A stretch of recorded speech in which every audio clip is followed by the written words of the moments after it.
Bonjour les amis, nouvelle vidéo aujourd'hui pour parler du plan de Macron. Vous le savez, Macron prépare des petites choses pour nous et oui, il n'en a pas fini avec la France et c'est Pierre-Yves Rougeron accompagné de Florent Philippot qui va nous en parler. Mais juste avant bien sûr de les écouter, n'oubliez pas comme d'habitude de vous abonner, le pouce, le commentaire, le partage, le boost de la vidéo. On les écoute et on en parle juste après.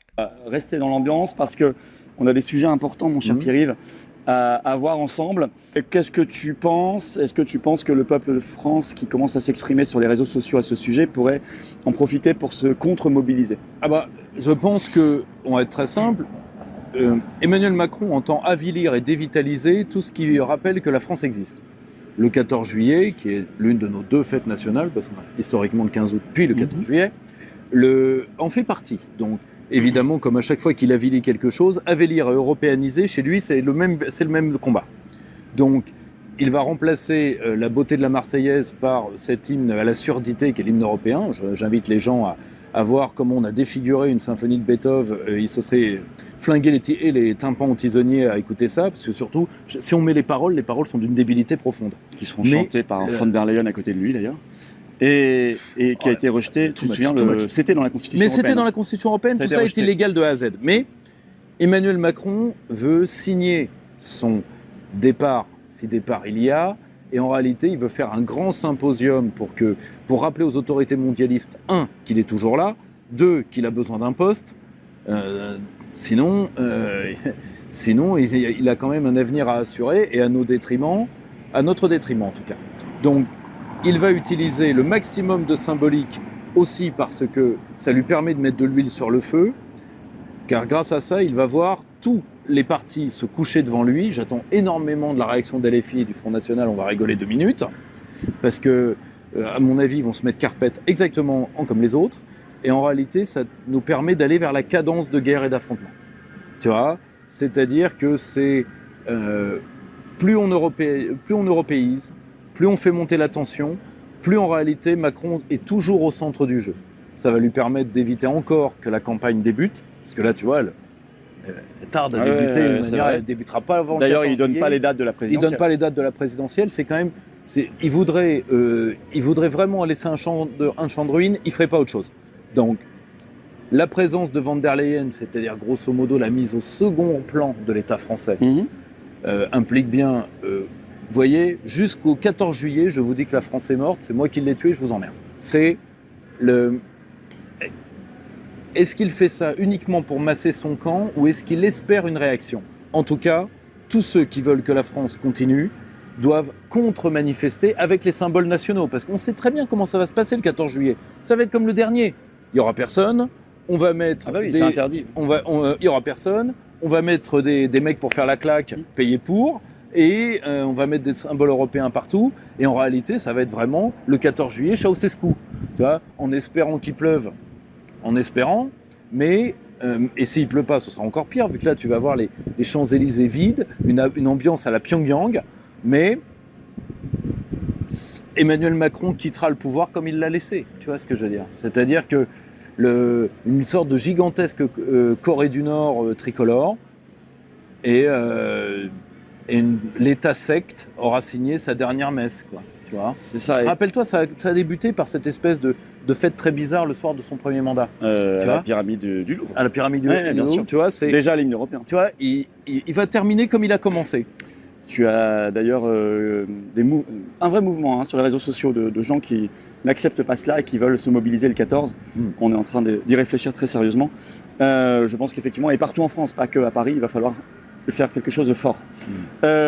Justement, tu parlais du fait qu'il ne donne pas la date de la présidentielle. Il y a le Cornu cette semaine qui a annoncé toute une série de mesures pour notre bien, pour sauver la démocratie, comme il l'a dit, contre les ingérences électorales étrangères pendant cette campagne. Et une loi va arriver bientôt, qui avait été annoncée par Macron au mois d'avril, avec un rapport de Viginum, tout ça. Est-ce que toi qui es souverainiste, ça doit être bien, non, de lutter contre les ingérences étrangères, t'es d'accord? Alors, lutter contre une ingérence étrangère, c'est bien si c'est tous azimuts. Tu vois, le problème, c'est que là, il ne s'agit pas d'ingérence étrangère, si tu veux, ou alors faut interdire de territoire M. Barrot, faut interdire de territoire toute une partie de l'équipe Tu vois, Benjamin Haddad, qui était dans les think tanks Il atlantistes. faut demander à M. Glucksmann ses liens avec la Géorgie, l'Ukraine, le Rwanda, et va falloir interroger toute une partie de ces gens-là pour leurs liens réels avec des institutions. En réalité, quand ils entendent ingérence étrangère, c'est-à-dire tout partisan du camp de la paix en Russie, avec la Russie, voire même avec l'Iran si c'est nécessaire, tout opposant à un conflit de main ouvert avec la Chine, autrement dit, toute personne qui veut que la France soit un État normal dans un monde normal et qu'on ne vive pas dans une espèce d'URSS sénile, ce qui est profondément l'Union européenne. Donc ce n'est même pas une loi contre les ingérences étrangères, vu qu'il n'y aura pas d'ingérences étrangères de ces pays-là. Les ingérences étrangères sont celles qu'on laisse faire. C'est une loi contre l'ennemi intérieur. Et l'ennemi intérieur, c'est tous ceux qui ont la France au cœur. C'est aussi simple que ça. Ça fait des années qu'ils le veulent, ça fait des années qu'ils le préparent, et ils vont pouvoir lancer la chasse. Voilà, c'est aussi simple que ça. Est-ce que tu penses que c'est une loi qui permettra aussi de bannir les réseaux sociaux, de les fermer, de bannir des candidats à la roumaine, c'est très simple. de reporter l'élection, si tu veux, si nécessaire? Ils ont eu... Je veux dire, le problème de la schlag, Florian, c'est que quand tu l'as utilisé une fois et que ça a marché, tu y prends goût. Donc, la Roumanie, ça a marché. Alors, ça a marché plus ou moins parce que ça se retourne déjà contre la Roumanie. Mais c'est pas grave. Ils sont là pour faire des coups. Et surtout, ils doivent tenir la France. Pour 3 raisons essentielles. La liberté de la France, c'est la liberté d'une partie de l'Europe de l'Ouest. Ils le savent très bien. Le mondialisme est en train de crever, si tu veux, déjà parce que les Américains sont... Peu importe qu'il y ait encore une partie de l'élite américaine qui y croit pas. Est-ce qu'ils gaspilleront le sang des boys pour ça? Non. Bon. Et d'ailleurs, est-ce que l'armée américaine, quand bien même voudrait-elle gaspiller le sang des boys, en a les moyens? Pardonne-moi, ce qui se passe en Iran m'impressionne modérément. Donc, si tu veux, ils doivent tenir le mondialisme en Europe de l'Ouest coûte que coûte. Ça, si tu veux, c'est le 2e point. 3e point, Macron est le dernier chevalier du mondialisme qui va être présent. Parce que Merz, il en a pour quelques mois, Starmer pour quelques semaines.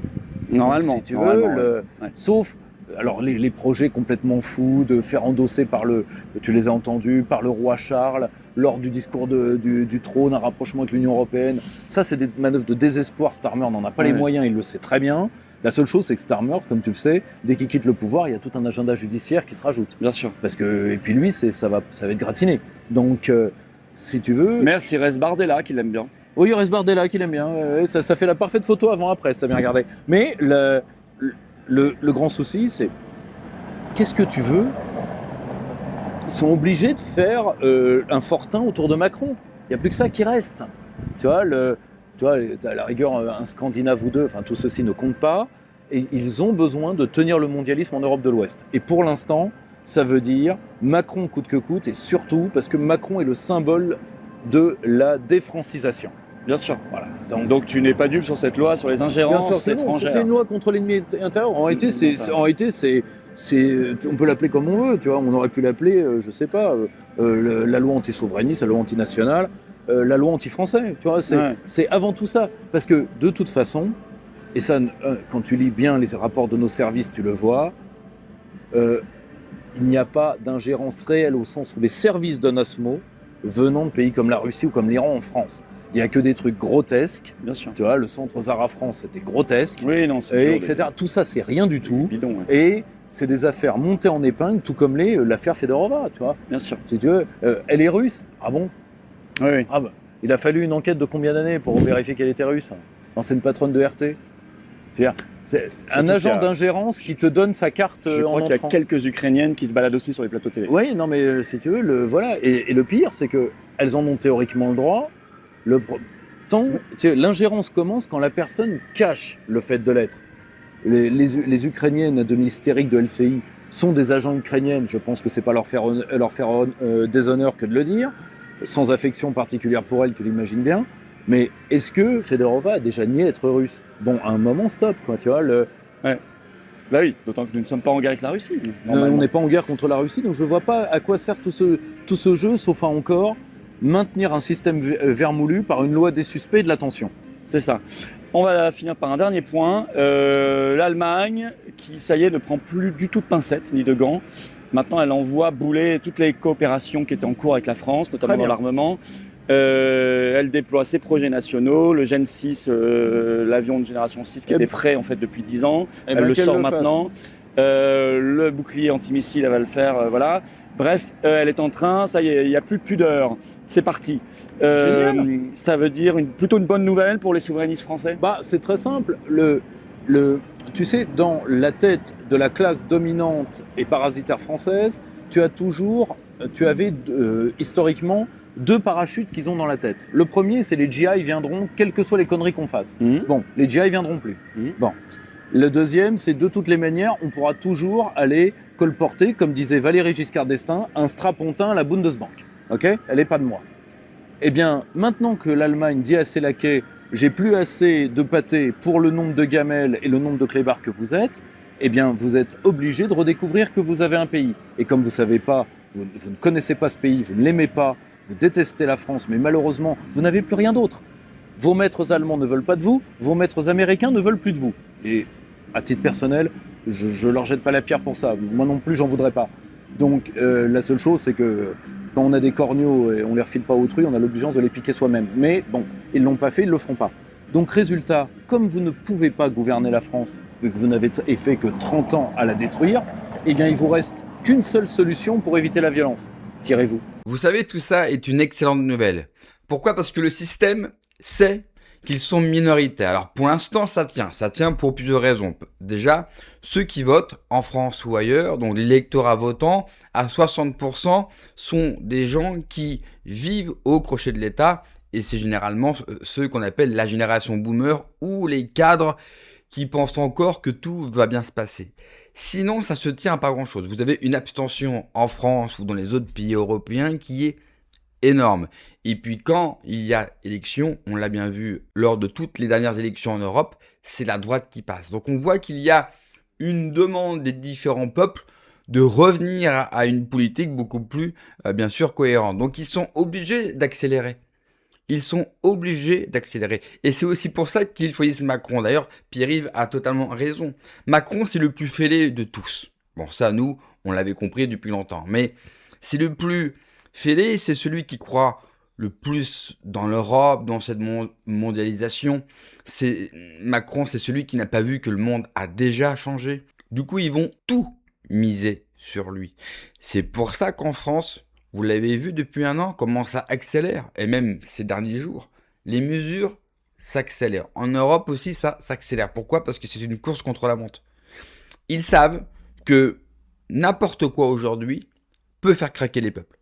Il suffit une goutte d'eau, l'affaire de trop, pour que les peuples se révoltent. Alors il faut, le plus vite possible, mettre en place les mesures qui, empêcheront bien sûr les peuples de se révolter. Il faut mettre toutes les mesures qui vont fracasser encore un petit peu plus, bien sûr, les peuples et les Français. Ça pour eux, c'est une obligation vitale. Ils n'ont pas le choix. Ils n'ont pas le choix parce que c'est une classe 1, parasitaire.